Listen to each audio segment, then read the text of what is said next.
Hey everybody! So today I want to, excuse me, today I want to talk about what happened to Brain. It's going to be a little bit of a touchy subject, so I might have to stop. I'm going to try to make this under 10 minutes. I really don't want to talk about it for a long time, so I'm going to try to just breeze on through it. So basically, Brain had always been very vocal, always been very active. He would sleep. He was the only guinea pig that I ever had that would sleep completely with his eyes closed, relaxed, legs out, things like that. So it was pretty weird for me to see. Oh my gosh, my stomach. Sorry, that sounded horrible. So it was pretty weird of me to see that, but it was normal for him. Eventually, he wasn't eating as much, wasn't drinking as much, and I never really kind of took a notice to it. And then one day, my mom, after I woke up in the morning, my mom was like, Brain stumbled this morning. And I guess he was trying to get into his cuddle cup, and he walked over to it, and his front legs gave out, and he couldn't get up. So my mom had to help him up. So I raised the topic to my boss, and I was like, "What do you think it could be?" She's like, "Oh, that doesn't sound good. Like, let's get him in for X-rays. Da da da da da. Blah blah blah." So a couple days later, I believe, I bring him in for X-rays. Well, then we take the X-rays, and I'm like, he's gonna be fine. Like, there's nothing gonna be wrong. Like, he's just gonna need some antibiotics or some medicine, and he'll be fine. Well, turns out the X-rays were horrific. He had moth-eaten bones, and he had a couple of bone spurs, and he had something else too. He had an enlarged lymph node in his neck. So my boss was like, "Oh my god," like, and she's never seen this before. So I think she had me start on antibiotics, and he was having problems pooping. That was it. So she gave me an intestinal stimulant and an antibiotic to see if that would help, and she posted this the X-rays to an exotics forum to see if any other vets had seen it.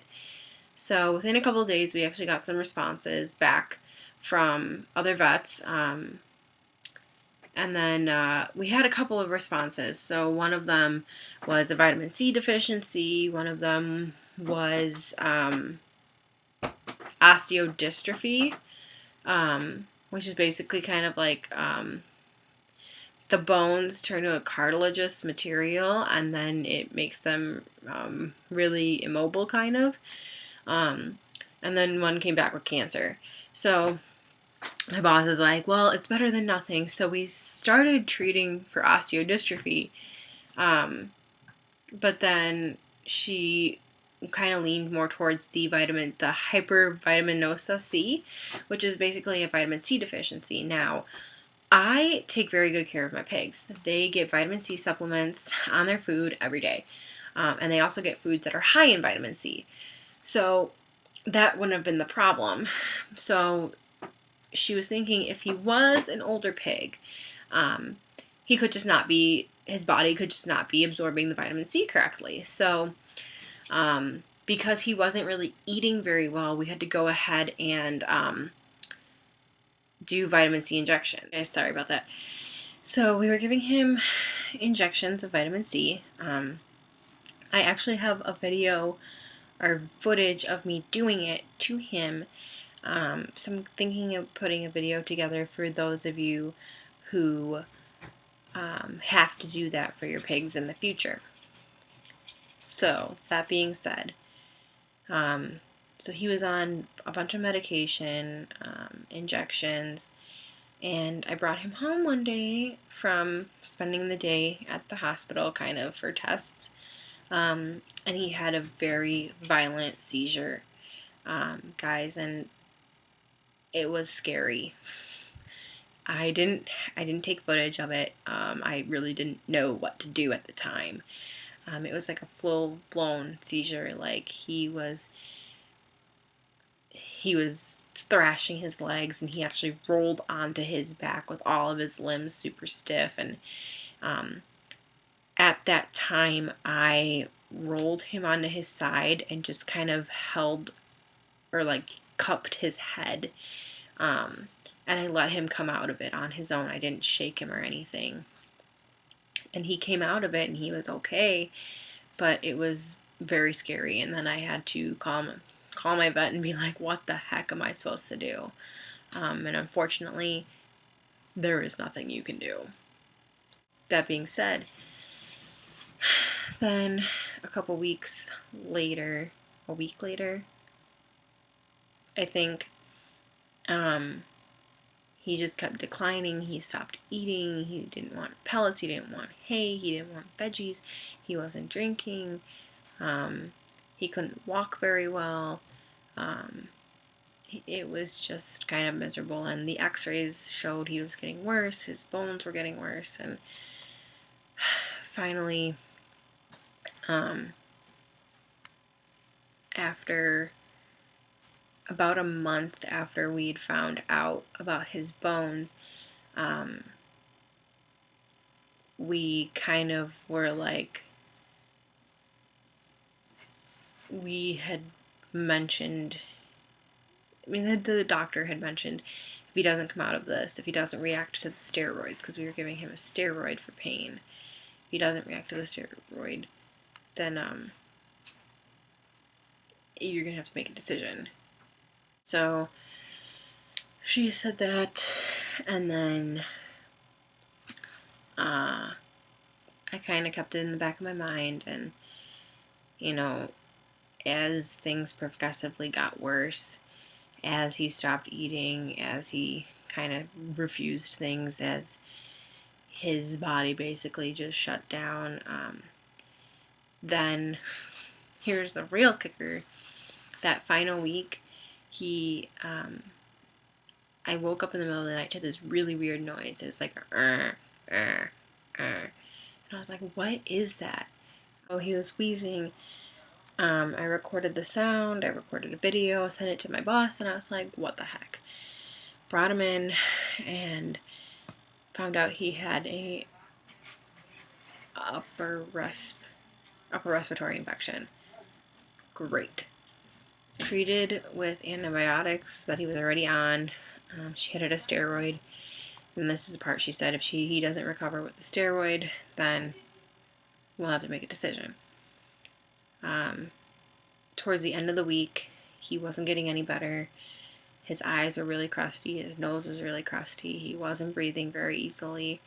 Wasn't eating, wasn't drinking, was barely peeing, was barely pooping. You know, that wasn't a life for him, and I wasn't gonna make him stay because I wanted him to. So we talked about it as a family, and after work on Saturday, my parents brought him in, and we had him euthanized. Normally, I've never been in this position. I mean, my two boys died on their own, and my first guinea pig, we kind of did hospice care until she went on her own. So it was a very hard decision to make. He was my baby. I had such a strong attachment to him. I mean, he was the most vocal, the most expressive, the most interesting guinea pig to be around, and just to have the joy to, you know, have him here. So it was very tough, and I think because like a month prior to this, I was told if he doesn't get better, we'd have to make the decision. So I kept playing it in my head, you know, if he doesn't get better, he's going to have to go, you know, kind of thing. And it's not that I wanted him to go, so don't think that it sounds like that. It's just the fact that he was going to have to go to end his suffering. So we went ahead and made the decision to euthanize him that weekend, and it's still rough.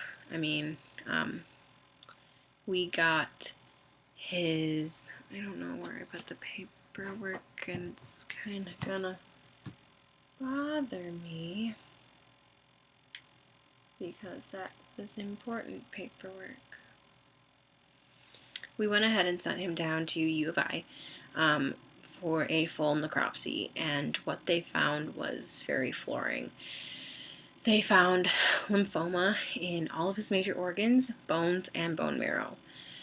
Everything but his heart and trachea had lymphoma. That is a type of cancer. So he had cancer in his brain, in his lungs, in his liver, in his spleen, in his intestines, in his bones, in his bone marrow, in his bladder, in everything. So he was really suffering, and my little stink butt, he, was a trooper and actually, toughed it out and was so active, so vocal, so expressive all the way until really the last week. Up until that point, he was the same brain, just a little sickly. So it was kind of shocking to me to find that out. And we went ahead and got him cremated. I have his clay paw, and his ashes are in our living room. So it is what it is, and what's done is done. But he will never be forgotten. He was one of the best pigs I've ever had. He was different. He was very different to me. I can't explain why I'm so attached. Maybe it was because he was different. So that's everything on Brain. If you guys have any questions, comments, concerns, so have it. Put it in the down bar below and I will try to answer. Thanks, guys. Bye.